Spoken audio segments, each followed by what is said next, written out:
Na pili ni jambo la kumshukuru Mungu kwa kweli. Mengi yameongewa juu ya watoto wetu. Mzee Rugendo kaongea mambo mazuri sana, kwamba hawa watoto ndio wenyewe walituletea taarifa.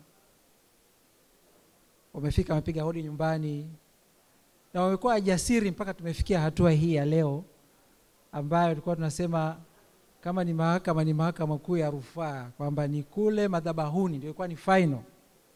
Na pili na pia huko kwenye final wameweza kufaulu pia. Na nikumbuka kasisi ameongea mambo mazuri sana. Akasema kwanza nyinyi mmefungishwa ndoa na askofu. Askofu ndio kiongozi mkuu, kasisi anaripoti kwake. Kwa hiyo mkifanya mambo yenu ya tofauti, msije kwangu, muende kwa askofu. Lakini kikubwa ni kwamba anasema tumtegemee Mungu katika mambo yetu yote. Na kitu ambacho ningependa kuwa hasa vijana wangu katika maisha ya ndoa,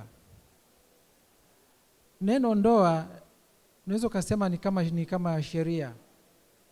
Ndio maana mnakwenda mnasaini zile karatasi. Lakini siri ya ndoa ni kwamba Lawrence Hope asiwe mkeo tu, awe rafiki yako. Hope Lawrence sio mmeo tu, awe rafiki yako.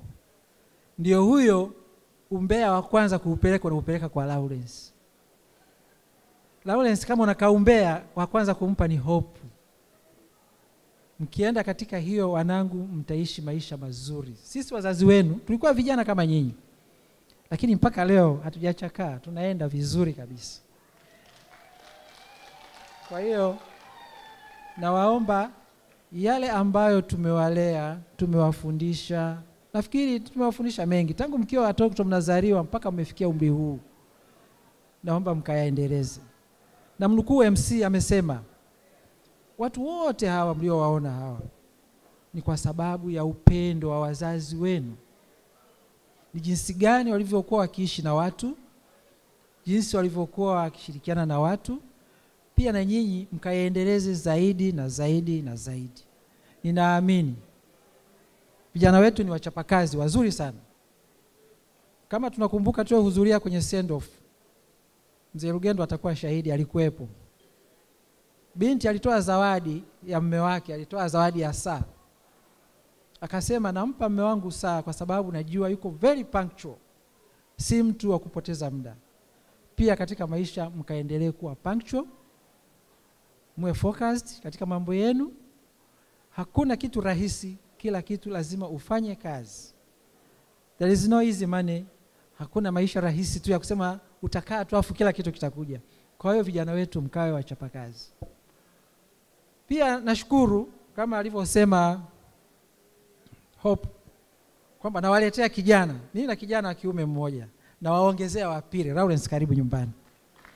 Karibu kijana, kuwa huru.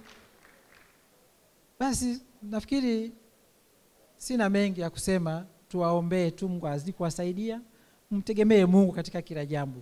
Msiruhusu kitu katikati. Hata kwenye kiapo chenu kule ni kwamba mnatakiwa tusiwaingilie. Kwa hiyo msikubali mtu mwingine kuingia katikati yenu, isipokuwa ni Mungu peke yake. Mnatakiwa kumshirikisha katika kila jambo. Na hakuna kitakachoharibika kama Mungu atakuwa mbele yenu.